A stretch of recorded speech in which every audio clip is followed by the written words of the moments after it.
Bem, vamos lá. Estamos aqui na sala de coletivas ainda do Fluminense, aqui do CT Carlos Castilho. Alguns assuntos, né, que foram abordados dentro da coletiva do presidente Mário Bittencourt. Eu sou Gabriel Amaral, sou jornalista, sou tricolor. E o objetivo aqui desse vídeo não é pegar todos os vídeos e botar aqui. Não, cara, tem 2 horas e 20 de coletiva. Tem a coletiva aqui também no Raiz Tricolor, né, que a gente fez a transmissão junto com o canal do Lessa, com o Jornada KTO 1902, fez a transmissão também com o Canal 20, enfim. Então, o objetivo aqui não é comentar as minhas impressões sobre a coletiva.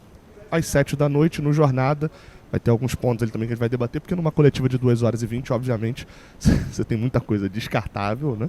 Desnecessária para o âmbito geral, mas você tem muita coisa importante também que aconteceu. Então, tô aqui no CT, são 100 quilômetros da minha casa. Então, se você quiser dar um like aí, pela moral do trabalho, tamo junto. Se quiser dar um dislike também, não gosto e tal, é meio maluco que você tá acessando um negócio que você não gosta, mas tudo bem.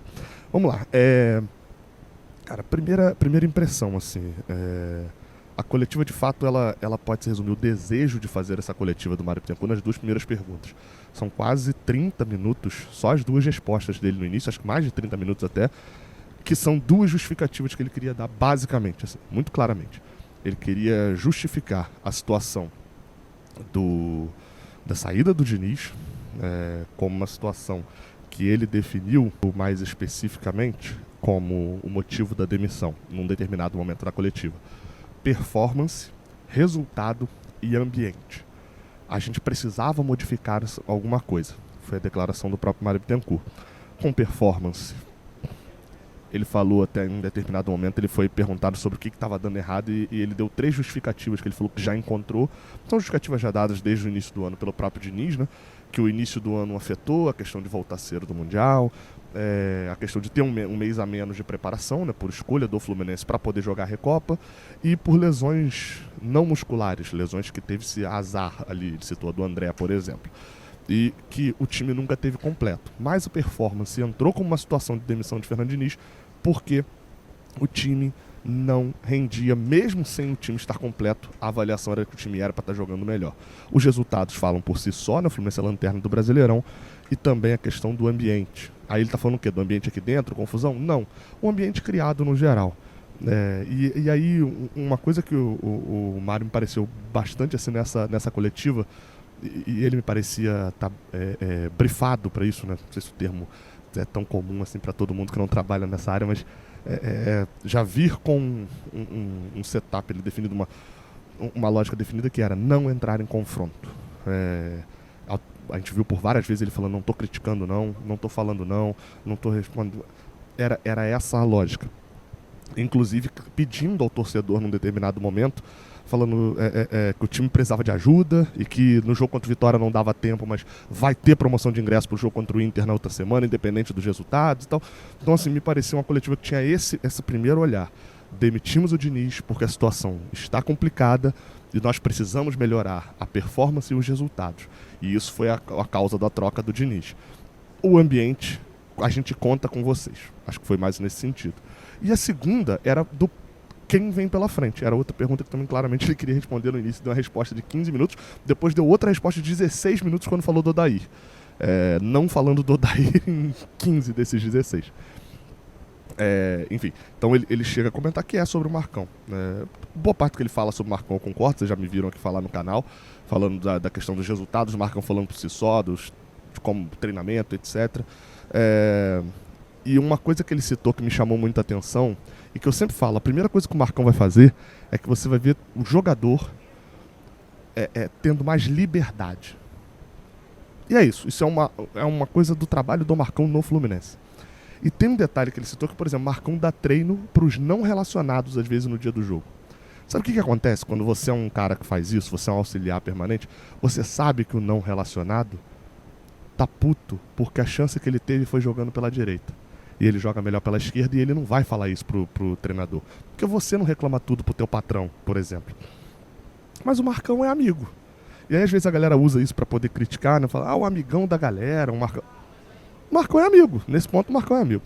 Então, isso ajuda o Marcão a ter uma guinada já no início, porque esse ambiente vira na hora. Por mais que o ambiente interno, o Mário falou várias vezes que não era um problema, o ambiente na hora ele vira, não é que ele não é problema, ele vira solução. O Marcão consegue transformar isso, vamos ver se consegue entregar a performance e o resultado. Aí eu botei aqui, as duas primeiras respostas foram para responder coisas que não necessariamente foram perguntadas, né, que ele só queria falar. Ele fala discurso ali no meio, que é um discurso meio que padrão, assim. Eu considero um discurso que ele não é completo, que é falando que quando você está perdendo, se quer achar um culpado. E aí nem sempre tudo tem culpado, etc, etc, etc. Só que minha lógica isso também é fato. A gente tem que achar um culpado em algum momento, a imprensa, o torcedor, aí já acha que o salário está atrasado, que o time está em crise, confusão, etc, etc. Só que às vezes também tem o outro lado, que é quando você está perdendo, aquele probleminha. Ele usou muito a frase relacionamento. É aquela lógica de, por exemplo, quem é casado aí vai saber disso. Quando você está com sua esposa ou com seu esposo e vocês têm suas desavenças, um problema, uma questãozinha ali que incomoda. Você passa por dificuldade financeira, esse problema aumenta, porque você soma problemas e isso acaba se tornando um problema muito maior. Então, assim, é o tipo de situação que, obviamente, quando se está numa fase ruim, dentro de campo, com resultados ruins e etc., outros problemas afloram muito mais. E aí muitas lesões, ninguém ser poupado, é o jogador que não está sendo escalado, etc., podem aflorar. Outras coisas aqui que ele falou que eu acho que é interessante ele fala que aí a gente entra na parte de vender jogador e dentro de campo, para a gente poder fechar essa análise aqui da coletiva. Vamos lá. Dentro da minha pergunta, essa era a minha pergunta mesmo, eu meio que sabia que ninguém ia fazer. Eram 17 jornalistas aqui, eu sabia que a maioria não ia muito para esse lado do orçamento. Eu perguntei ao Mário sobre o orçamento, vale você ir lá dar uma... A minha foi a antepenúltima, se eu não me engano, pergunta. E a resposta dele, assim, me pareceu bem clara, que a minha pergunta foi baseada em Fluminense tem metas financeiras baseadas no desempenho esportivo.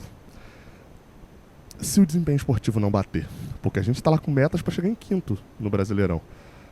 A gente está lá com meta para chegar na semifinal da Libertadores. Assim, por mais que ele fale que a gente em 21... em 21 a gente foi até as quartas. Ano passado a gente foi campeão. Mas em 22 a gente tinha um time melhor do que o de 21. E a gente caiu na primeira fase, antes da primeira fase. Então, tem o risco. E aí, a frase que acho que ele foi bem na resposta, no sentido de ter respondido, mas a resposta não me animou muito, que é basicamente, ele fala que se a gente não bater as metas que a gente pretende bater durante a temporada, no final do ano vai ter que vender jogador. É basicamente isso. Ele apostou mais alto, o Fluminense apostou mais alto com o investimento de ter um time melhor esse ano, e por isso colocou metas mais ousadas. Só que se não bater vai ter que vender jogador, porque ele fala que a gente vai ter que aumentar a receita, ou aumentar a receita com sócio torcedor, ou de patrocínio, só que isso são coisas que vêm de fora para dentro, né? A receita de patrocínio alguém tem que pagar, a receita de sócio torcedor, o time não vai ter batido desempenho dentro de campo, vai aumentar o sócio torcedor, não faz muito sentido. Então, é basicamente isso. Financeiramente, se a gente vê o Fluminense disputando para não cair, tendo eliminações mais precoces ali em Libertadores e Copa do Brasil, pode se preparar para as vendas. Falando em vendas e saídas, o Marlon meio que disse que ainda vai decidir e tal, o contrato acaba no domingo. Se não decidiu até agora, né?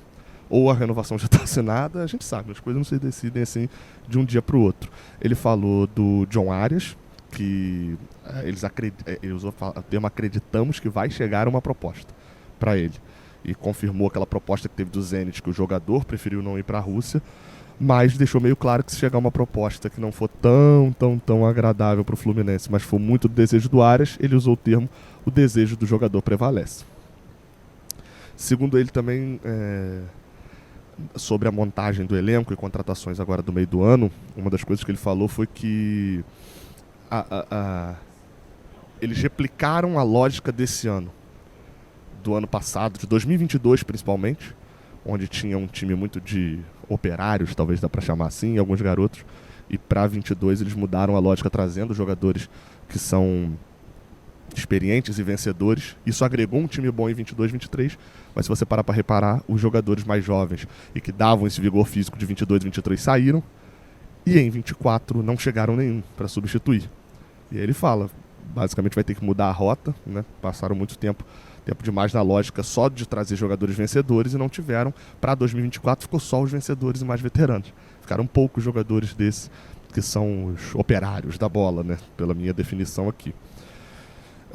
Respondeu no final sobre treinador estrangeiro, sobre SAF, que aí eu recomendo muito mais você ir lá assistir a entrevista, a reta final da entrevista, do que necessariamente aqui eu debater, porque são assuntos que não são urgentes pra gente agora. Mas a análise coletiva é basicamente essa. A impressão que eu tenho, tanto nesse momento aqui quanto nas últimas coletivas do Diniz, é que houve um reconhecimento de erros. Até porque para recalcular a rota, para mudar a rota, você tem que saber que você pegou o caminho errado. E pelo menos esse é o primeiro passo aqui. Óbvio, muita coisa é convicção, muita coisa você pode ter uma discordância ou outra ali da forma como trabalhar, mas houve esse reconhecimento. Alguns vai ser difícil de lidar. Por exemplo, essa questão financeira é uma questão bem complicada, porque no final do ano o Fluminense pode ter que, se chegar em 16º do Brasileirão, por exemplo, e foi eliminado agora em Libertadores e Copa do Brasil, vai chegar no final do ano com problemas salariais. Vai chegar no final do ano precisando vender jogador. E aí você desmonta o time e prejudica o time do ano que vem já num ano que, por exemplo, nessa situação que eu citei, não vai ter nem competição internacional, nem Libertadores, nem Sul-Americana, e muitos desses jogadores têm contrato pro ano que vem também. Então, assim, a gente está num cenário extremamente complicado que precisa ser resolvido. Acho que teve esse choque mental também na galera daqui. Vamos ver como vai ser. O Vitor Lessa não está por aqui, que é o Antinoco está ali finalizando a live. Mas é isso. 7 da noite a gente tem no Jornada a live e aí a gente debate mais ainda alguns pontos. Aqui eu trouxe mais um resumo e as minhas impressões sobre a coletiva do Mário Bittencourt aqui no CT. Deixa um like aqui embaixo se você assistiu até o final e não gostou do vídeo, você é maluco. Como é que você assiste um vídeo até o final e não gosta, né? Se inscreve aqui no canal. Tamo junto, até a próxima. Valeu.